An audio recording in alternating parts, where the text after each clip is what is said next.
দিয়ে যশোরে মহান স্বাধীনতা দিবস পালন করল আদ্দিন সকিনা মেডিকেল কলেজ হাসপাতাল।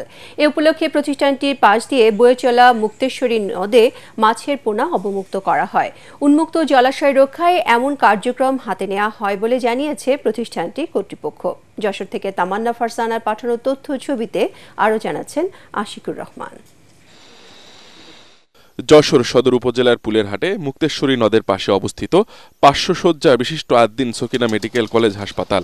এবছর স্বাধীনতা দিবসে প্রতিষ্ঠানটির উদ্যোগে নানা জাতের মাছের পোনা ছাড়া হয় মুক্তেশ্বরী নদে। অনুষ্ঠানে প্রধান অতিথি হিসেবে উপস্থিত থেকে মাছের পোনা অবমুক্ত করেন যশোর প্রেস ক্লাবের সভাপতি জাহিদ হাসান টুকুন। আরও উপস্থিত ছিলেন হাসপাতালের পরিচালক ডাক্তার ইমদাদুল হক, গাইনি বিশেষজ্ঞ অধ্যাপক ডাক্তার বদরুন্নেসা বেগম, আদ্দিন ওয়েলফেয়ার সেন্টারের পরিচালক ফজলুল হক, চক্ষু প্রকল্পের এজিএম রবিউল হক সহ আদ্দিন সকিনা মেডিকেল কলেজ হাসপাতাল ও ওয়েলফেয়ার সেন্টারের অন্যান্য কর্মকর্তারা। মহান স্বাধীনতা দিবসে এই ধরনের আয়োজন ব্যতিক্রমধর্মী এবং অনুকরণীয় বলে জানান অতিথিরা। একই সাথে প্রতি বছরই এখানে মাছ অবমুক্ত করা হয় এবং ভবিষ্যতেও এই ধারা অব্যাহত থাকবে বলেও জানান তারা। এই স্বাধীনতা দিবসে আদ্দিন সকিনা মেডিকেল কলেজ যে সুন্দর একটি প্রোগ্রাম হাতে নিয়েছে, নদীতে মৎস্য অবমুক্তকরণ, এর জীববৈচিত্র্য সংরক্ষণের জন্য আমরা চেষ্টা করছি। আমরা আশা করি এই প্রচেষ্টা আমরা অব্যাহত রাখব।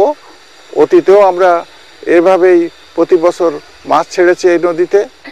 নদী খনন এবং মাছের উপযুক্ত পরিবেশ তৈরি করা যাতে মাছ সহজে এখানে বৃদ্ধি হইতে পারে।